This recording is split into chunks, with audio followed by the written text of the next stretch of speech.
जब हम फैक्ट्री में अपने दिन की शुरुआत करते हैं तो सबसे पहले हम अपने काउंटर में चेक करते हैं कि भाई हमारे गल्ले में आज तक की मनी कितनी है।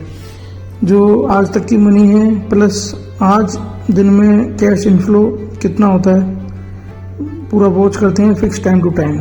मान लो 9 AM से हमने चालू किया है साहब 1 मार्च 2024 को, तो हमको शाम को 5 बजे तक अभी देखना है कि कितना हमारा कैश इनफ्लो हुआ, पैसा जो अंदर आया हमारे सोर्स 1 से, फिर कितना कैश खर्च हुआ।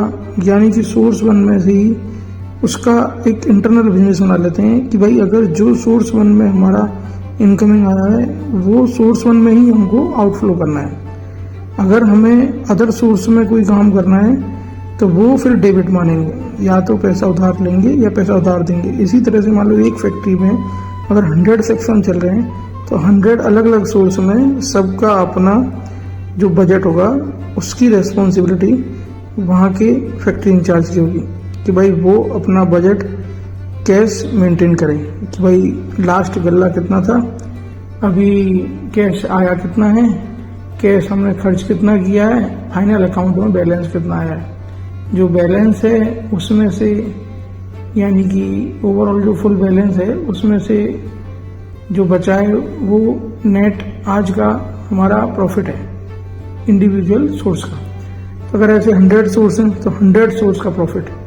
फिर हमें फोरकास्ट कर लेना है कि भाई अगले 7 दिन में, अगले 30 दिन में यानी कि 1 मंथ में, या अगले 1 ईयर में यानी कि 1 साल में हमारा टोटल बजट कितना रहने वाला है। उसी के आधार पर जो टोटल कैश होता है तो उससे हमें पता लगता है कि हमारी डेली की हमारी कैश की बैलेंस कैसा है।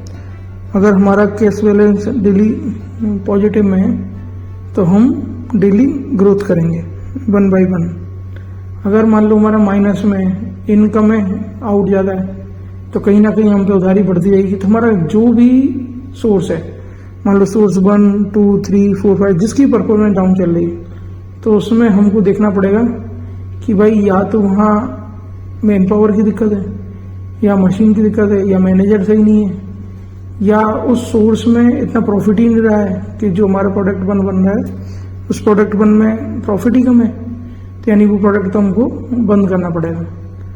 अगर हमारे जो दूसरे पॉजिटिव में जा रहे हैं सोर्स यानी प्रोडक्ट, वहीं पर फोकस करना पड़ेगा, और जिस चीज़ में नेगेटिव है उस चीज़ को हमको क्लोज करना पड़ेगा, क्योंकि नेगेटिव में कभी बिजनेस नहीं किया जाता है। तो इसलिए हमें कैश फ्लो के आधार पर भी ये पता लगाया जाता है कि भाई बिजनेस को कैसे मैनेज करना है। Okay, thank you.